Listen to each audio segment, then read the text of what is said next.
ওই পুলিশ সদস্যের শাস্তি চাই না, আমি এই স্বরাষ্ট্রমন্ত্রী পদত্যাগ চাই। আবু সাইদকে যেভাবে হত্যা করা হয়েছে এটা একটা ঠান্ডা মাথার হত্যাকাণ্ড, এটা খুন, এটা মৃত্যুদণ্ডযোগ্য অপরাধ।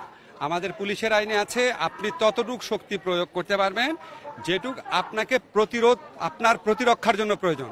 আবু সাইদ কাউকে মারতে যায় নাই, তার হাতে কোনো আগ্নেয়াস্ত্র ছিল না, সে জাস্ট দাঁড়িয়েছিল। এই অবস্থায় তাকে যেভাবে গুলি করে মারা হয়েছে এটা একটা বর্বরচিত ঘটনা। একটা দেশের বাহিনী একটা দেশের ছাত্রকে এভাবে গুলি করে মারে, আমাদেরকে এটা দেখতে হয়েছে। আমি শুধু ওই পুলিশ সদস্যের শাস্তি চাই না, আমি এই স্বরাষ্ট্রমন্ত্রী পদত্যাগ চাই। ওনার যদি লজ্জা থাকে, ওনার মধ্যে যদি বিন্দু মাত্র মুক্তিযুদ্ধের চেতনা থাকে, ওনাকে জিজ্ঞেস করতে চাই মুক্তিযুদ্ধের চেতনা কি এই ছিল যে যারা বৈষম্যহীনতার আন্দোলন করবে, যারা ইকুয়ালিটির আন্দোলন করবে, তাদের বুকে মানে আনপ্রভোক্ট অবস্থায় পুলিশ গুলি করে মারবে? ওনার লজ্জা করে না? ওনারা যে পরিচয় দেন ওনারা মুক্তিযুদ্ধের চেতনা, ওনাদের লজ্জা করে না? এই ছবিটা দেখে ওনাদের খারাপ লাগে না? ওনারা কারো বাবা না, ওনারা যে সন্তান নাই? এবং আমাদের বুক বিদীর্ণ হয়ে গেছে এটা দেখে। সব কিছুর সীমা আছে। আপনি আজকে সরকারের মন্ত্রীরা, সরকারের নেতারা যেইভাবে ছাত্রলীগকে লেলিয়ে দিচ্ছে, আপনারা ছাত্রলীগের দোষ দেন। ওরা তো তাও বয়সে তরুণ, তাদেরকে এরকম খুনি বাহিনী কারা বানিয়েছে? যেই ছাত্রলীগের হাত ধরে বাংলাদেশ স্বাধীন হয়েছে সেই ছাত্রলীগকে খুনি বাহিনী কারা বানিয়েছে? যারা বানিয়েছে তাদের বিচার চাই।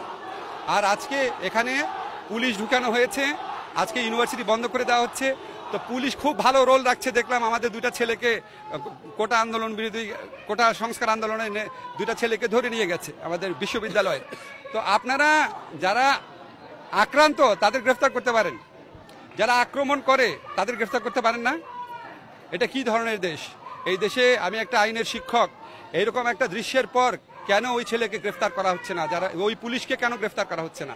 এটা তো আজকে নতুন না। আপনাদের মনে আছে হেলমেট বাহিনী একটা ছেলে আপনার রাজশাহী না কোথায়, সে হাতুড়ি দিয়ে একটা আন্দোলনকারী ছেলের হাত পায়ের হাড্ডি ভেঙে ফেলে নিজে ফেসবুকে পোস্ট দিয়েছে, আমি করেছি।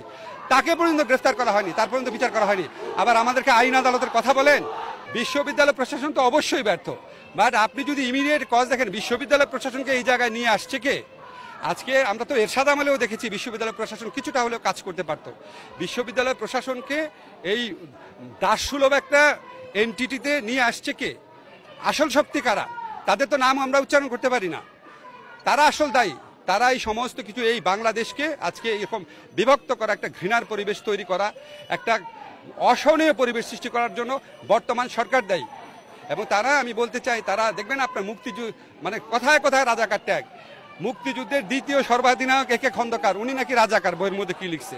জাস্টিস হাবিবুর রহমান উনি নাকি রাজাকার, ডক্টর কামাল হোসেন উনি রাজা।